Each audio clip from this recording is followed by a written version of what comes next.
kamara kita tawi kita khantari kipan kamara ki ajajilana ga ilimana jajila sakama jajila kamara ki la jajila ajajilana kamara kiwa benyani antila yakataru sakajatata kamara kiwa wale hani muma kanarat sikon pataya sakajata yo kamara kita organisasi Bartolinasis sana yakataru sarata yaraki na yakataru sarakinyani mana kau jamai sana besar mana kekiwa nafsu semua cama sama jerape mana kata usaha besar mana kau semua kau kita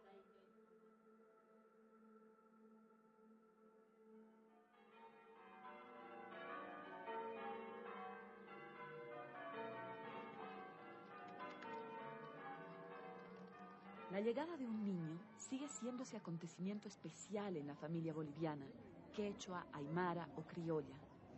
La llegada de la descendencia conserva esa intensidad espiritual que hace más de 2 siglos embargó también a la familia de Marcela y Juliana Paza, en el pequeño poblado de Sica Sica.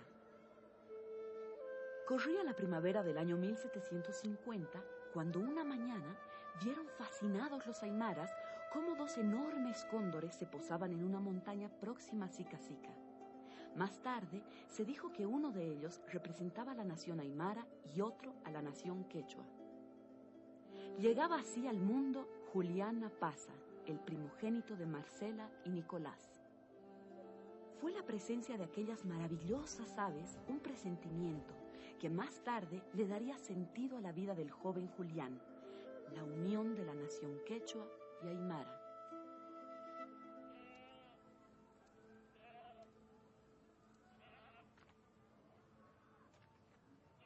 Tenía el pequeño Julián un don especial para encantar a los demás, una sensibilidad poco frecuente para los niños de su edad. Muchas veces dejaba atrás los juegos infantiles y se ponía a observar a las personas y el entorno con proverbial detenimiento.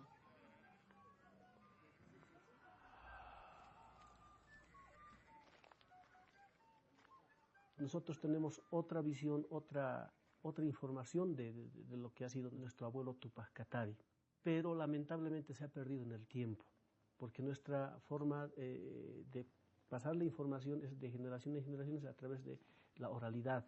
Bueno, la verdad es que se conoce poco sobre la infancia y la juventud de Tupac Katari. Uno puede tener, digamos, algunas elucubraciones respecto a cómo se forja su carácter, cuál es la situación que hace que él comprenda toda esta temática de explotación que vivían los indígenas. Por consiguiente, se nos hace muy difícil acercarnos a la verdad. Tal vez hubiera jugado el pequeño Julián estos juegos que cultivan hoy estos niños. Tal vez acompañado de su hermana Gregoria. Lo cierto es que muy pronto la placidez de esta infancia se vio coartada por la repentina muerte de sus padres. Para ese entonces tenía Julián solo 7 años.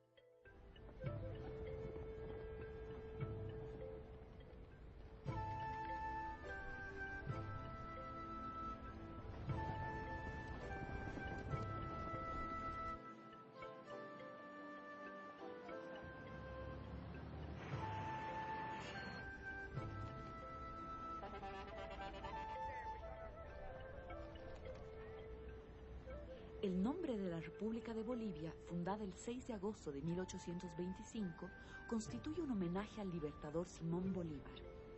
La historia de este territorio se remonta a la de las culturas que se desarrollaron en la zona del altiplano.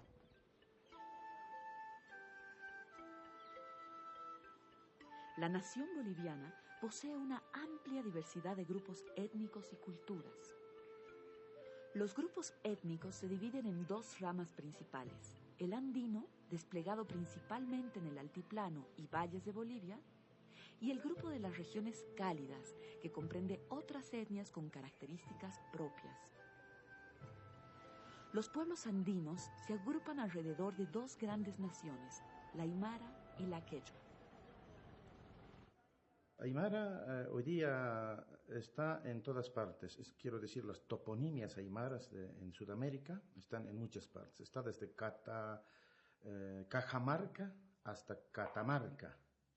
Cajamarca en sur de Ecuador y Catamarca en norte argentino. Las dos palabras son aymaras. Este imperio fue antes de los incas.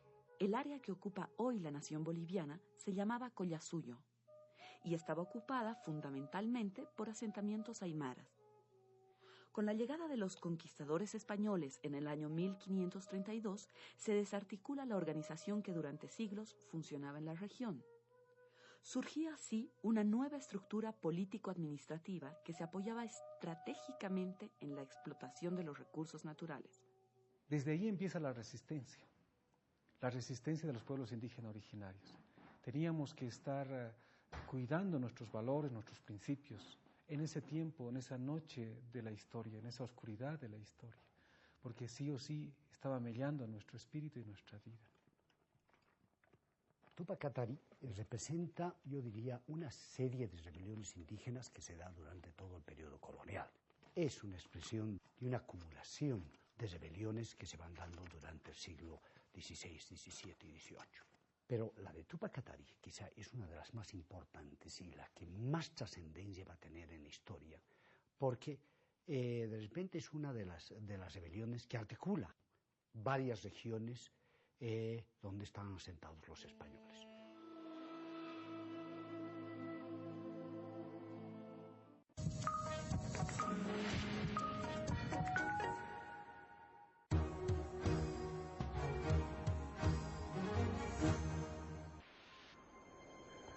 Todos los miércoles y viernes, la emisión de Telesur Noticias trae un espacio dedicado a abordar los problemas ambientales que azotan nuestro planeta. Zona Verde. Entérese de cuáles son los principales problemas ambientales a los que nos enfrentamos. Zona Verde. Todos los miércoles y viernes. Solo por Telesur. Este lunes, entrevista especial al actor y activista estadounidense, presidente del Foro Transáfrica, Danny Glover. Están garantizando el dinero para la guerra, pero no para las personas. ¿Cómo resolvemos esta dislocación de las personas porque están perdiendo sus casas? ¿Cómo bregamos con un sistema educativo que ahora está completamente destruido? Entrevista especial a Danny Glover, este lunes, solo por Telesur.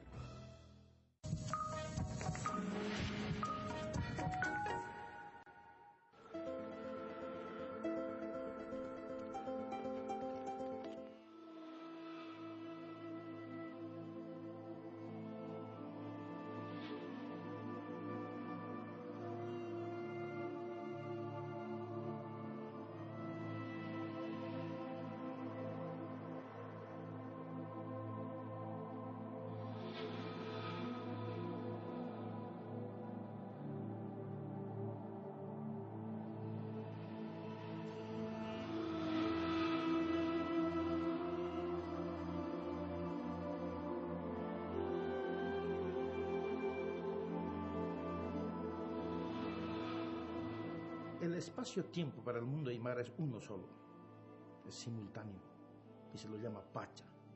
Por eso el Kuti quiere decir retorno, regreso, vuelta.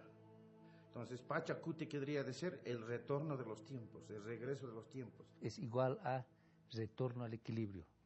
Estamos en tiempos de recuperación de nuestra identidad, de recuperación de nuestra música, de nuestra cultura, de nuestro idioma, de nuestros recursos naturales, de nuestra espiritualidad. Tenemos un tiempo, un espacio, Sinti-Pacha decimos, tiempo intenso.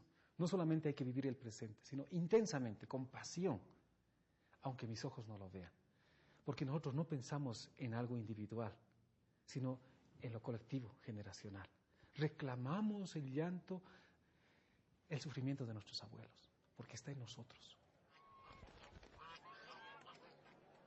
Durante la colonia predominó la extracción de la plata. Por citar un dato ilustrativo de la magnitud que tuvo la explotación minera que había comenzado en el siglo XVI, solo de plata se llegaron a extraer más de 3.000 millones de pesos fuertes, los que equivalen a más de 80.000 toneladas de este codiciado metal. Pero no es hasta el año 1776 cuando el rey Carlos III toma especial interés en renovar el sistema administrativo de las colonias. A estos cambios que inmediatamente conmocionaron a los habitantes del Virreinato del Perú se les conoce como reformas borbónicas. Entre ellas se encontraban la creación del Virreinato del Río de la Plata en 1776, el Decreto de Libre Comercio en 1778 y las medidas fiscales del Visitador General de la Real Hacienda y Tribunales del Reino José Antonio de Areche. Ni siquiera teníamos derecho a nuestros alimentos, ni siquiera podíamos comer del fruto que habíamos sembrado y cosechado, sino todo eso se lo llevaba el rey, el virrey, el oidor y toda la jerarquía colonial. El principio es recuperar el dominio de las tierras coloniales por parte de las autoridades españolas que sienten que se les está yendo de las manos. Los jóvenes eran reclutados para los mitmaes, es decir, quitados del seno familiar, quitados del seno comunal y llevados a los centros mineros, a Potosí, de la cual no salíamos nunca más. Y las mujeres iban a ser reclutados para la servidumbre de los señores, entre comillas, feudales, tan particular de la colonia.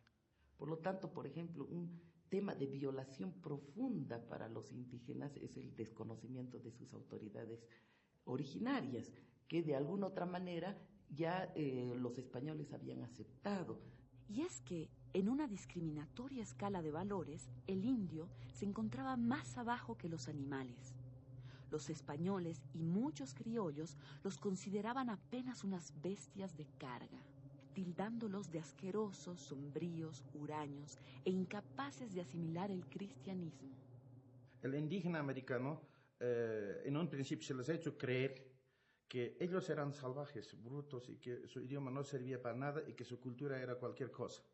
Y que ellos eran los que sabían y que estaban con Dios y que es el Dios único, universal, que sabe todo y que hay que obedecer. Ese fue en la colonia. Los indígenas siempre supieron que tenían una capacidad enorme de hacer frente al poder colonial, como lo hicieron durante toda la colonia.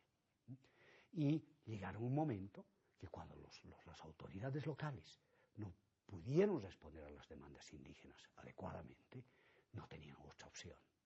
La única opción que les dejaron los españoles fue la opción de la guerra. Y esa es, yo diría, la lógica que utilizaron los cataris para ese momento.